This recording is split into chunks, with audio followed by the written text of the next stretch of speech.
स्वागत है आप सभी का रोजगार विद होजांक में। मैं आप लोगों का स्वागत करता हूं इस चैनल पर एक बार फिर से। कल हमने जो सेशन लिया था उसमें आपको मैंने बताया था कि आरपीएफ, एसआई और कांस्टेबल की जो आखिरी तारीख है आवेदन प्रक्रिया की, वो 14 तारीख थी। ठीक है, क्या है?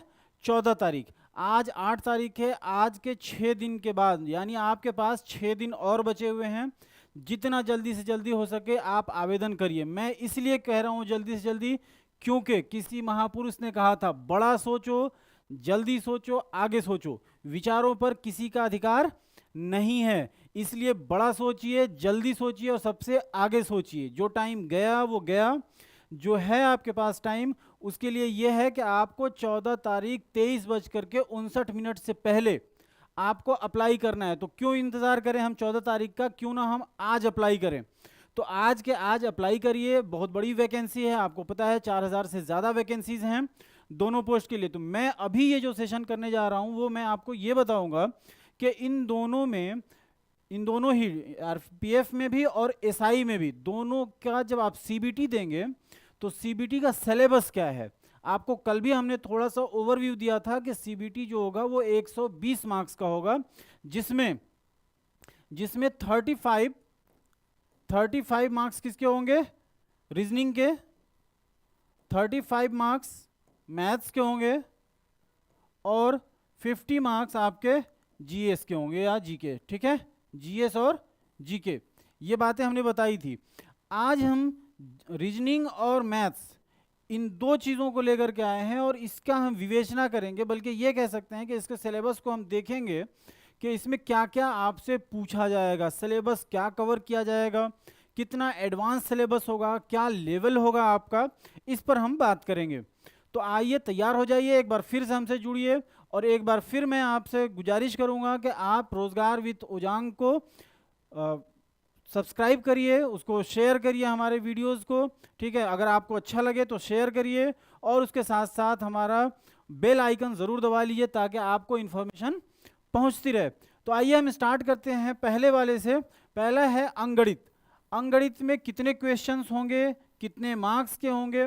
कल भी मैंने आपको ये बात बताई थी कि जो भी एक मार्क्स, हर एक क्वेश्चन, जितने भी क्वेश्चंस होंगे वो 1 मार्क्स के होंगे। एक क्वेश्चन 1 मार्क्स। 35 क्वेश्चंस होंगे, 35 अंक के 35 क्वेश्चन, 35 क्वेश्चन के 35 प्रश्नों के 35 नंबर के होंगे। उसके अलावा 1/3 इसमें क्या होगा? निगेटिव मार्किंग होगा, ये याद रखिएगा। सिलेबस क्या होगा आप उस पर बात कर लीजिए। मुझसे जो लोग भी पहले पढ़े हैं यूपी पुलिस के मैथ्स और रीजनिंग, वो मुझे अच्छे तरह से और भली भांति जानते हैं, हमारा पढ़ाने का स्टाइल जानते हैं आप। तो मैं फिर से चाहता हूं कि आप लोग हमसे जुड़े और जब यूपी पुलिस का होगा री एग्जाम, उस टाइम भी हम आपको मिलेंगे यहीं पर। तो आइए स्टार्ट करते हैं अंकगणित से कि अंकगणित में क्या क्या आपका सिलेबस होगा। ये याद रखिए कि ये बहुत ज़्यादा एडवांस सिलेबस आपका नहीं है। जो कुछ भी होगा वो अप टू 10 तक, 10वीं के कक्षा तक ही दिया जाएगा आपको।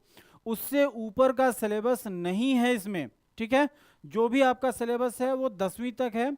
उसमें भी ज़्यादातर एरिथमेटिक का है।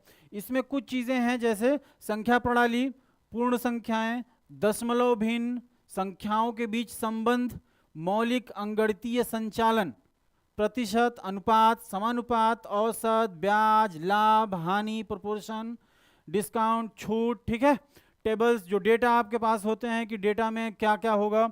डेटा से रिलेटेड ग्राफ होगा, ग्राफ को आपको डिकोड करना होगा।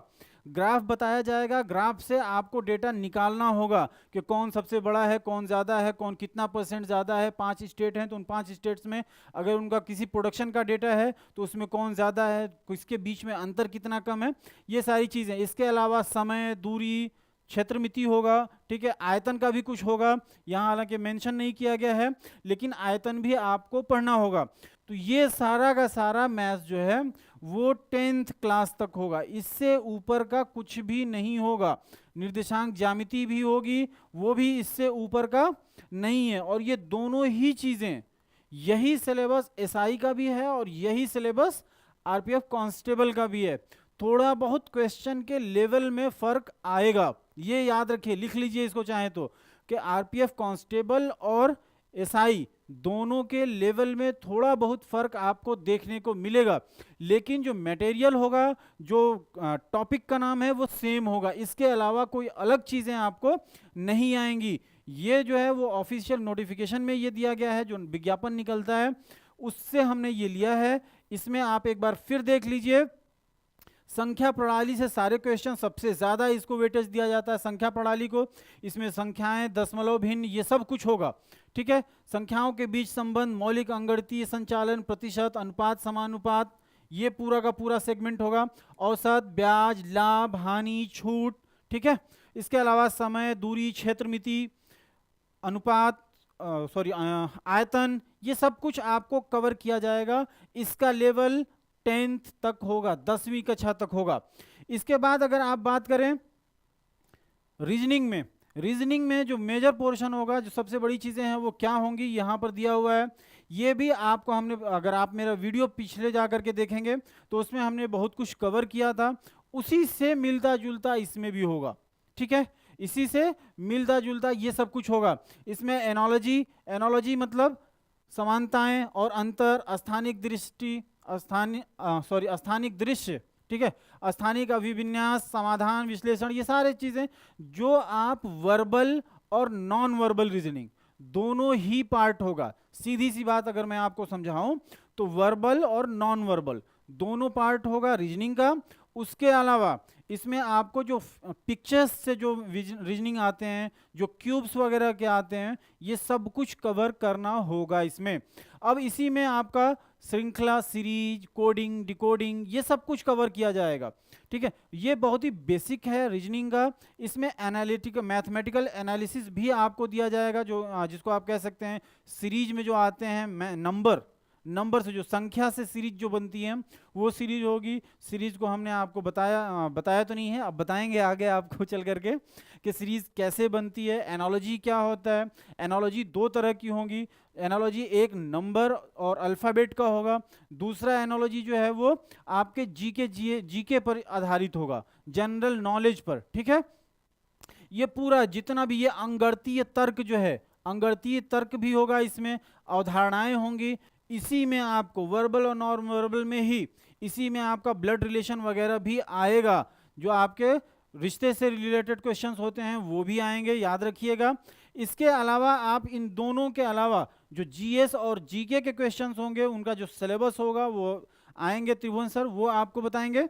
आपको अगर इसमें कोई भी प्रॉब्लम है मैथ्स में और रीजनिंग में, तो आप वो कमेंट करके पूछिए, कमेंट करके आप बता सकते हैं कि आपको क्या प्रॉब्लम है या क्या जानना है।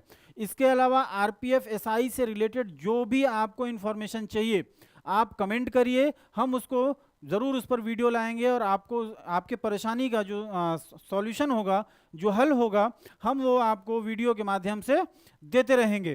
तो आपको मैंने बताया 3 पार्ट हैं पूरे, क्या क्या, जीके, जीएस, रीजनिंग और मैथ्स। मैं यहाँ आपको रीजनिंग और मैथ्स 2 पार्ट करवाने आया था। रीजनिंग का मैंने आपको बताया कि रीजनिंग में ये सारी चीज़ें होंगी। रीजनिंग में ये पूरा का पूरा जनरल इंटेलिजेंस, और रीजनिंग में क्या क्या होगा, analogy, similarity, differences, specialization, visualization, पूरा जितना भी वर्बल और नॉन वर्बल रीजनिंग होता है, वर्बल और नॉन वर्बल, ये पूरा का पूरा रीजनिंग इसमें दिया जाएगा। आपको ये पता है, एक चीज इसके बारे में मैं बता दूं, रीजनिंग के बारे में और मैथ्स के बारे में, ये दोनों ही पोर्शन आपके जो आपकी नियुक्ति है उसको ज्यादा भरोसे के साथ, आपको भरोसा ज्यादा दिलाएंगी कि हाँ आपकी कंडीशंस क्या हैं। उसके पीछे लॉजिक ये है कि या तो आपको मैथ्स या रीजनिंग आपको 100% आता है या नहीं आता है। इसमें आप ये नहीं कि आपके माइनस मार्किंग के चांसेस कम हैं, अनलेस एंड अनटिल आपने तुक्का नहीं मारा है। अगर आपने तुक्का मारा, अगर तुक्कागिरी की, तो ही आपके निगेटिव मार्किंग होंगे, तभी आपका निगेटिव मार्क कटेगा। नहीं तो ये जब आप सॉल्व करते हैं तभी आपका आंसर आएगा, जाहिर सी बात है। जब आप हल करेंगे तो आपका जवाब आएगा, और वो जवाब आपका सही आएगा अगर आपने सही तरीके से, सही जगह से पढ़ा है। सही तरीका, सही जगह, ये दोनों इंपॉर्टेंट है, याद रखिएगा। इसलिए मैं कह रहा हूं कि आप इन दोनों को 70 नंबर है, 70 नंबर आप हलवा की तरह ले जा सकते हैं। लेकिन कब? जब आप इसको किए रहेंगे, जब आप इसकी तैयारी किए रहेंगे। तो ये 70 नंबर है, इस 70 नंबर में हम उम्मीद करते हैं कि अगर आप सही से तैयारी करते हैं, आप अच्छे तरीके से तैयारी अपनी करते हैं, तो 70 में 70 आपके कहीं नहीं जाने वाले हैं। ये पूरा का पूरा हम आपको कवर करवाएंगे। ये जितना हमने बताया आपको सिलेबस, ये रीजनिंग का और ये मैथ्स का, इसमें कोई भी ऐसी चीज़ नहीं है जो आपको कह देंगे क्लास के बाद कि ये चीज़ सर हमें नहीं आ रही है। बात समझ में आई मेरी? तो आपको करना क्या है कि एक बार इन सिलेबस को थोड़ा सा और डिटेल में देखिए। जितना मैंने बताया ये पूरा का पूरा होगा, ठीक है। इसके अलावा भी कुछ चीजें मेंशन होती हैं, ये इसी में सब टॉपिक होंगे, इसी के अंदर होते हैं, ये अलग से नहीं होंगे। लेकिन अब उसको एक एक पॉइंट करके जब हम आपको पढ़ाएंगे तो बताते जाएंगे कि क्या क्या आपको करना है। तो आपको ये बात समझ में आई कि दो पोर्शन मैथ्स और रीजनिंग, ये दोनों ही पोर्शन आपको, मैथ्स और रीजनिंग दोनों ही पोर्शन आपकी सफलता की कुंजी साबित होंगे। क्यों? क्योंकि 70 नंबर आपको एकदम ऐसे मिलेगा जैसे बहुत ही आसानी से मिलेगा।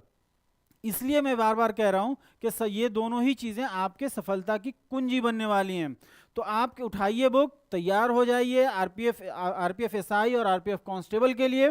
दूसरी चीज ये, फिर मैं आपको एक अलार्म देना चाहता हूं कि आज 8 तारीख है, 14 तारीख लास्ट डेट है। क्या है? 14 तारीख लास्ट डेट। लास्ट डेट आने से पहले, अंतिम तारीख आने से पहले पहले आप अप्लाई कर लीजिए। लास्ट में आप अप्लाई नहीं कर सकते हैं। और आपको ज़्यादा इन्फॉर्मेशन और भी चीज़ों की हम देते रहेंगे। इसके लिए आप हमारा चैनल रोजगार विद ओजांग को सब्सक्राइब करिए, उसको बेल आइकन को प्रेस कर लीजिए ताकि आप तक इन्फॉर्मेशन पहुंचती रहेगी। हमारे वीडियोस को ज़्यादा से ज़्यादा शेयर करिए, ठीक है। उसके बाद जो भी होगा आपको इन्फॉर्मेशन आप तक पहुंचती रहेगी। धन्यवाद।